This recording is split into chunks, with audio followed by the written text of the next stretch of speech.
बिस्मिल्लाहिर्रहमानिर्रहीम। अस्सलाम वालेकुम।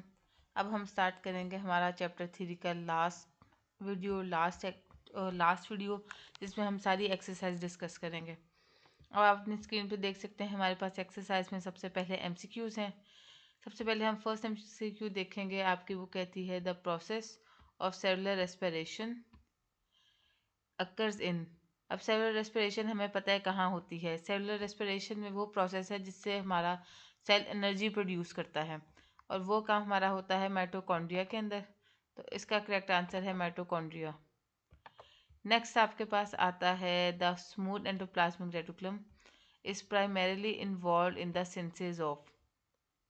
हमारा जो स्मूथ एंडोप्लाज्मिक रेटिकुलम है वो किसके सिंथेसिस में इन्वॉल्व होता है, क्या चीज़ है जो बनाता है। इसका हमारे पास आंसर है सेकंड का बी, लिपिड्स। जो स्मूथ एंडोप्लाज्मिक रेटिकुलम है उसका काम है लिपिड की मेटाबॉलिज्म सिंथेसिस। ये काम है स्मूथ एंडोप्लाज्मिक रेटिकुलम के। और इसके अलावा स्मूथ एंडोप्लाज्मिक रेटिकुलम टॉक्सिन्स भी न्यूट्रलाइज करता है।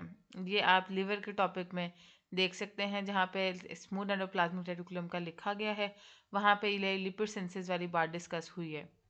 देन आपकी बुक पूछ रही है कि राइबोसोम्स आर कंपोज्ड ऑफ। हमें पता है ribosomes are composed of DNA and protein. ये भी आपकी बुक की लाइन है, sorry RNA and protein. A option है इसकी, आरएनए एंड प्रोटीन। फोर्थ आपके पास एमसीक्यू है what is the primary function of ribosomes. Ribosomes का फंक्शन क्या है? एनर्जी प्रोडक्शन नहीं है, वो माइटोकॉन्ड्रिया का काम है। प्रोटीन सिंथेसिस, हाँ जी हाँ, ये इसका सही आंसर है, प्रोटीन सिंथेसिस। लिपिड सिंथेसिस काम है उसका स्मूथ एंडोप्लाज्मिक रेटिकुलम का।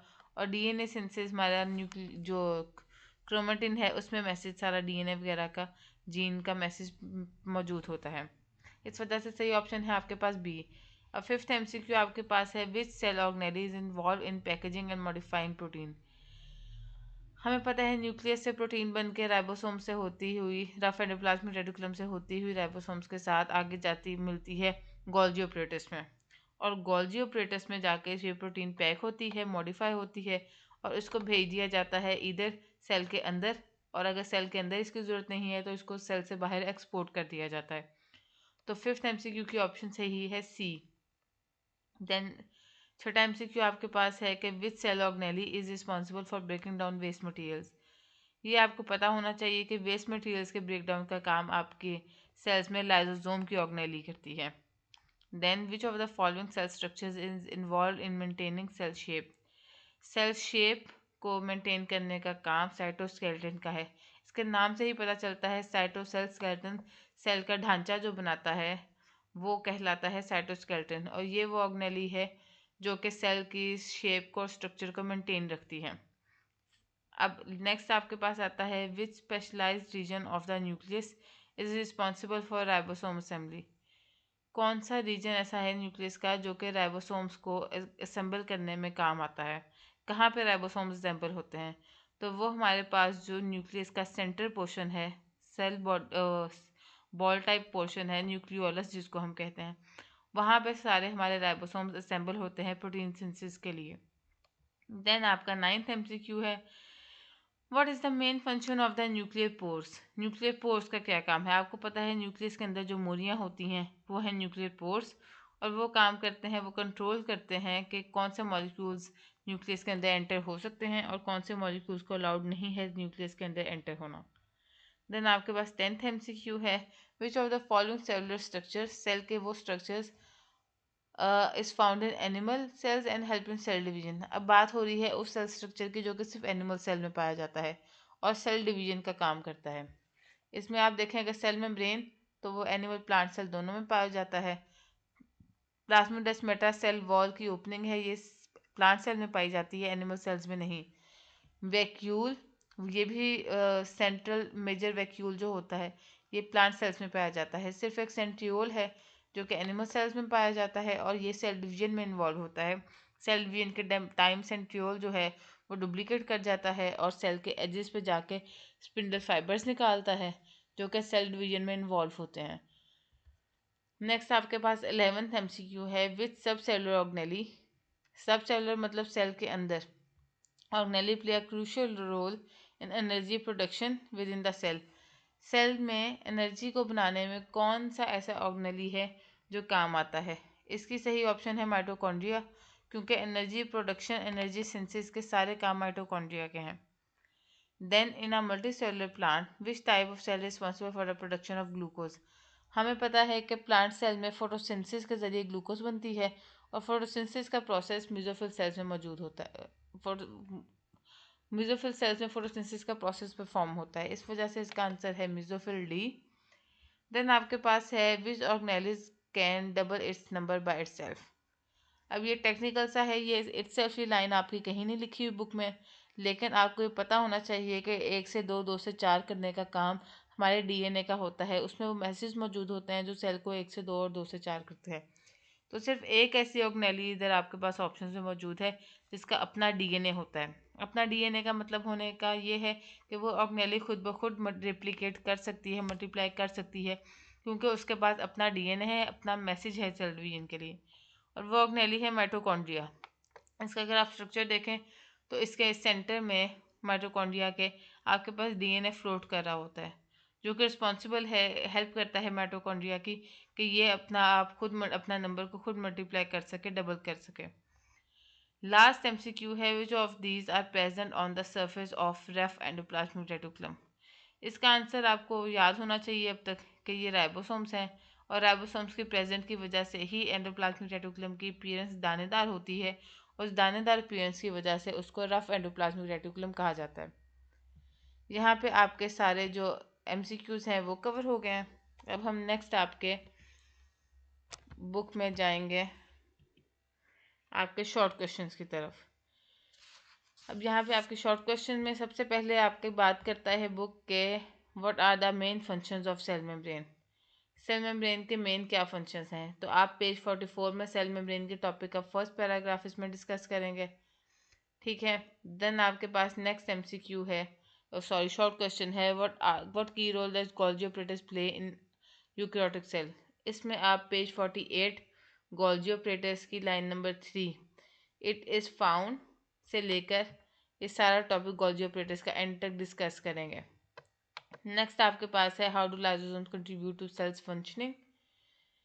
थर्ड का आपके पास आंसर पेज 49 लाइसोसोम्स का टॉपिक पैराग्राफ नंबर 2 इसमें आएगा। फोर्थ आपके पास है which organelle detoxifies harmful substances and breaks down lipids. अगर सेल्स की बात होगी तो वो लिवर सेल हैं, लेकिन अगर ऑर्गेनेली की बात हो रही है तो वो आपको याद होना चाहिए कि SER स्मूथ एंडोप्लाज्मिक रेटिकुलम का काम है। फिफ्थ शॉर्ट क्वेश्चन है what is the smooth endoplasmic reticulum responsible for. इसमें आप पेज 48 पैराग्राफ नंबर 2 में स्मूथ एंडोप्लाज्मिक रेटिकुलम का टॉपिक सारा लिखेंगे।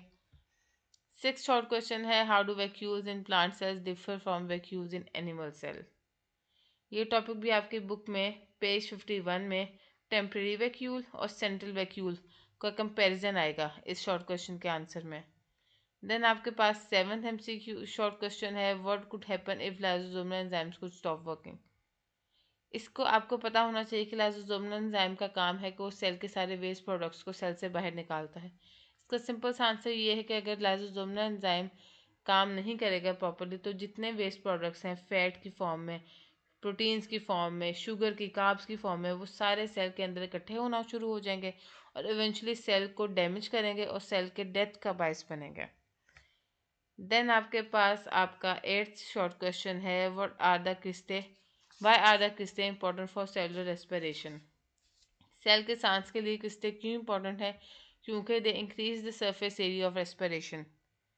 ठीक है, ये लाइन आपकी बुक में भी क्रिस्टे के टॉपिक में लिखी हुई है, और ये वैसे भी आपको पता होना चाहिए कि जो क्रिस्टे है वो सरफेस एरिया इंक्रीज करती है माइटोकॉन्ड्रिया का, जिससे सेलुलर रेस्पिरेशन ज़्यादा होती है, ज़्यादा एफिशिएंटली होती है।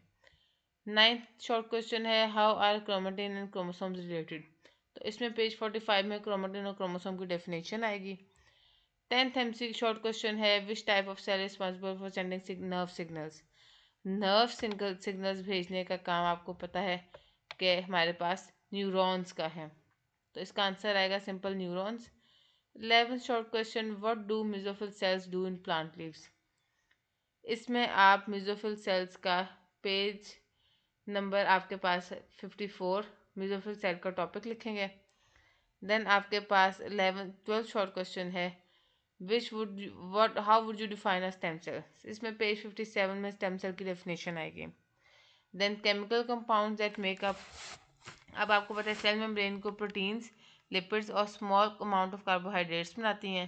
देन फंगल सेल वॉल जो होती है वो बनी होती है काइटिन की। प्लांट सेल वॉल बनी होती है मेजरली सेलुलोज की, और कुछ परसेंट इसमें हेमिसेलुलोज, पेक्टिन, कैल्शियम, मैग्नीशियम और लिग्निन इनका होता है। देन बैक्टीरियल सेल वॉल पूछा जाए या प्रोकैरियोटिक सेल वॉल पूछा जाए, ये दोनों पेप्टाइडोग्लाइकन की बनी है। राइबोसोम की कंपोजिशन हमें पता है आरएनए एंड प्रोटीन है, और क्रोमोसोम्स की कंपोजिशन डीएनए एंड प्रोटीन्स है। अब एंड पे आपकी बुक ने ये लेबलिंग का कहा गया है कि सेल हमने ये डायग्राम्स लेबल करनी है। फर्स्ट डायग्राम हमारे पास ये एनिमल सेल है, सेकंड हमारे पास है प्लांट सेल। ये 1 से स्टार्ट करेंगे। 1 पे हमारे पास है ये माइटोकॉन्ड्रिया, देन आपके पास उसने साइटोप्लाज्म का पूछा हुआ है, उसके बाद है ये स्ट्रक्चर जो ढांचा सा है ये साइटोस्केलेटन। फोर्थ नंबर पे आपके पास है ये एंडोप्लाज्मिक रेटिकुलम। फिफ्थ पे आपके पास ये जो ग्रीन सा कंपोनेंट है ये है वैक्यूल, ये छोटा सा ग्रीन सा सर्कल है। देन आपके पास आ जाता है गोल्जी ऑपरेटस, और एंड पे आपके पास है स्मूथ एंडोप्लाज्मिक रेटिकुलम। पहले आपके पास रफ था, ये दानेदार था, और देन आपके पास स्मूथ शुरू हो रहा है। प्लांट सेल में आपके पास सबसे पहले आ जाता है नंबर 1 पे गोल्जी ऑपरेटस ये। देन आपके पास आ जाता है ये न्यूक्लियस। उसके बाद नीचे आएंगे तो न्यूक्लियस के बिल्कुल साथ रफ एंडोप्लाज्मिक रेटिकुलम। उसके बाद ये बड़ा सा वैक्यूल, वैक्यूल के साथ पड़ा है हमारे पास ये माइटोकॉन्ड्रिया। क्योंकि ये हमारे पास प्लांट सेल है इस वजह से इसमें ये लास्ट पे 7 नंबर पे बड़ा सा क्लोरोप्लास्ट भी मौजूद है, और ये 6 नंबर जो हमने छोड़ा था ये है ये क्रॉस सा बनाया हुआ, ये सारा ढांचा है साइटोस्केलेटन जिसको हम कहते हैं, ये प्लांट सेल्स के अंदर मौजूद होता है, और एनिमल सेल्स में भी ये मौजूद होता है। ये है हमारे पास साइटोस्केलेटन 6 नंबर पे। ये हमारे सारे शॉर्ट क्वेश्चंस कवर हो गए। अब हम नेक्स्ट हम बात करेंगे लॉन्ग क्वेश्चंस की। लॉन्ग क्वेश्चंस में सबसे पहले हमारे पास है explain the fluid mosaic model of cell membrane. इसमें आपके पास पेज 44 में जो फ्लूइड मोज़ेक मॉडल है सेल मेम्ब्रेन का वो सारा आएगा। Then describe the structure and function of cell wall. Page 42 और 44 में सेल वॉल बताया गया है आपको। पेज 43 में डायग्राम्स हैं वो नहीं करनी, लेकिन सेल वॉल का सारा टॉपिक करना है। Then discuss components of nucleus, इसमें पेज नंबर 45 46 में न्यूक्लियस का सारा टॉपिक आएगा। डिस्क्राइब, फोर्थ लॉन्ग क्वेश्चन है describe structure and function of lysosome and endoplasmic reticulum. इसमें आपके पास पेज 47 48 और 49 ये तीनों पेजेस आएंगे, लाइसोसोम का टॉपिक और एंडोप्लाज्मिक रेटिकुलम का टॉपिक, डेफिनेशन एंडोप्लाज्मिक रेटिकुलम की, और आगे दोनों एग्जांपल्स, दोनों टाइप्स स्मूथ और रफ, ये दोनों आएंगी। फिफ्थ पे आपको पूछता है describe the formation and function of Golgi complex. इसमें पेज 48 में गोल्जी ऑपरेटर्स का पूरा टॉपिक आएगा। 6 लॉन्ग क्वेश्चन है describe the structure and function of chloroplast. Chloroplast का स्ट्रक्चर और फंक्शन हमारे पास पेज नंबर 50 पे डिस्कस किया है। प्लाज्मिड के टॉपिक में जो क्लोरोप्लास्ट की हेडिंग है वो सारी की सारी आप कवर करेंगे। Then how does turgor pressure develop in plant cell. ये बहुत ही छोटा सा आपको लग रहा होगा, लेकिन ये बहुत ही इंपॉर्टेंट लॉन्ग क्वेश्चन है। इसमें पेज 51 में वैक्यूल का सेकंड पैराग्राफ सारा का सारा आएगा, जहाँ पे सेंट्रल वैक्यूल की बात की गई है और टर्गर प्रेशर को बताया गया है। 3 डेफिनेशन है टर्गर प्रेशर के साथ, ये वो तीनों इंपॉर्टेंट हैं। सेल सैप की डेफिनेशन इंपॉर्टेंट है। तो ये जो टॉपिक है ये आप छोटा समझ रहे होंगे, लेकिन ये बहुत ही इंपॉर्टेंट लॉन्ग है। देन आपके पास है write any 4 differences of plant cell and animal cell. बेशुमार डिफरेंसेस हैं, जैसे कि सेल वॉल प्लांट सेल में होती है एनिमल में नहीं होती। वैक्यूल प्लांट सेल के अंदर बड़ा होता है, एनिमल सेल के अंदर छोटा होता है और टेम्परेरी होता है। क्लोरोप्लास्ट प्लांट सेल में होती है, एनिमल में नहीं होती। सेंट्रियोल प्लांट सेल में नहीं होती, एनिमल सेल्स में होती है। Then position of nucleus plant cell में साइड पे होती है, एनिमल सेल में सेंट्रल में प्रोमिनेंट न्यूक्लियस होता है। उसके बाद number of mitochondria, plant cell में रेस्पिरेशन और फोटोसिंथेसिस दोनों होते हैं, इस वजह से दोनों मौजूद होते हैं। जबकि एनिमल सेल में नंबर ऑफ माइटोकॉन्ड्रिया ज़्यादा होते हैं, क्योंकि ग्लूकोज का या एनर्जी का सोर्स सिर्फ माइटोकॉन्ड्रिया ही होता है एनिमल सेल में। ये बेशुमार डिफरेंसेस हैं प्लांट एनिमल सेल के, इसमें आप कोई से भी 4 लिख सकते हैं। देन 9th में आपके पास आ जाता है describe the concept of division of labour and how it applies in multicellular organism, give at least 3 examples. ये भी आपको बाहर छोटा सा टॉपिक लग रहा होगा, लेकिन ये इंपॉर्टेंट लॉन्ग क्वेश्चन है। इसमें 2 लॉन्ग क्वेश्चंस मैंने आपको कहे हैं जो कि मेरी नज़र में इम्पॉर्टेंट है एग्जाम पॉइंट ऑफ व्यू से। एक तो ये टगर प्रेशर और दूसरा डिवीजन ऑफ लेबर। इसमें विद इन द सेल की भी 3 एग्जाम्पल आपकी बुक ने दी हैं और अक्रॉस द सेल की भी 3 डेफिनेशन एग्जाम्पल्स दी हैं।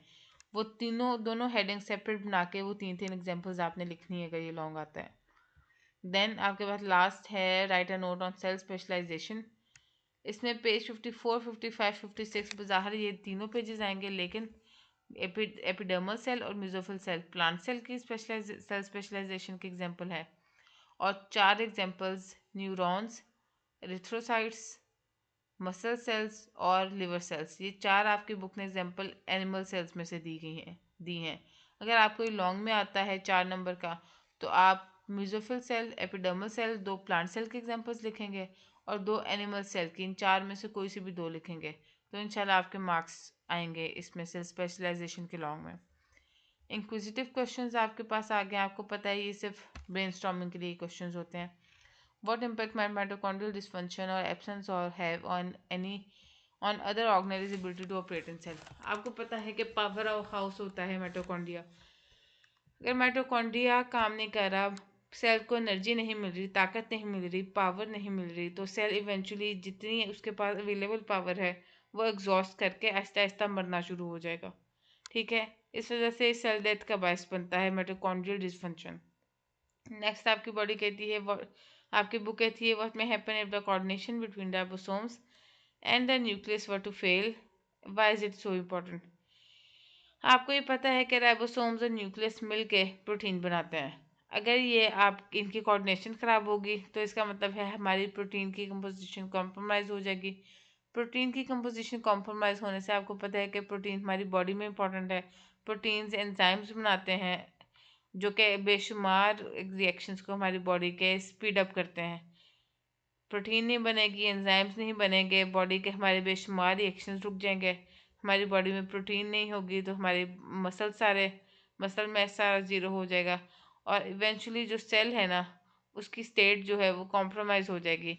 आपके पास अमाइनो एसिड्स मतलब ये कि बिल्डिंग ब्लॉक ऑफ प्रोटीन्स वो सेल के अंदर होंगे, लेकिन उनको कुछ सीक्वेंस देने के लिए राइबोसोम्स और न्यूक्लियस में कोई कोऑर्डिनेशन नहीं होगी, जिसकी वजह से ये एक बेतरतीबी सी सेल में आ जाएगी।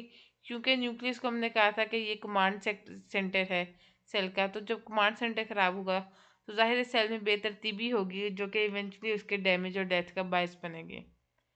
ये सिर्फ ब्रेनस्टॉर्मिंग के क्वेश्चन थे, ऐसे क्वेश्चन पेपर में आते नहीं हैं बिल्कुल भी, लेकिन आपका कॉन्सेप्ट क्लियर करने के लिए ये जो थे क्वेश्चन ये इंपॉर्टेंट थे। नेक्स्ट, किसी को अगर पीछे बोलने से ना समझ लगी हो एमसीक्यूज़ की, तो ये एमसीक्यूज़ की एंड पे आपको दे दी है 1 से लेकर 14 एमसीक्यूज़ की। देन नेक्स्ट पे आपको दी गई है शॉर्ट क्वेश्चन की 1 से लेकर 13 शॉर्ट क्वेश्चन जहाँ पे हैं, और देन 14 शॉर्ट क्वेश्चन की लेबलिंग फर्दर आगे दी गई है। ये यहाँ पे मिस हो गया, लेकिन आपको जो मैंने मेंशन की है इसको आप 14 की लेबलिंग जो है वो आप बुक की बैक से भी देख सकते हैं। जो सेल वॉल के बाद वाला पेज है उसमें ये दोनों दी गई हैं पिक्चर्स, उसके साथ आप कंपेयर करके भी देख सकते हैं। इस वजह से इसके बाद आपके पास ये राइट इन डिटेल वाले सारे क्वेश्चंस आ गए हैं 1 से लेकर 10 तक।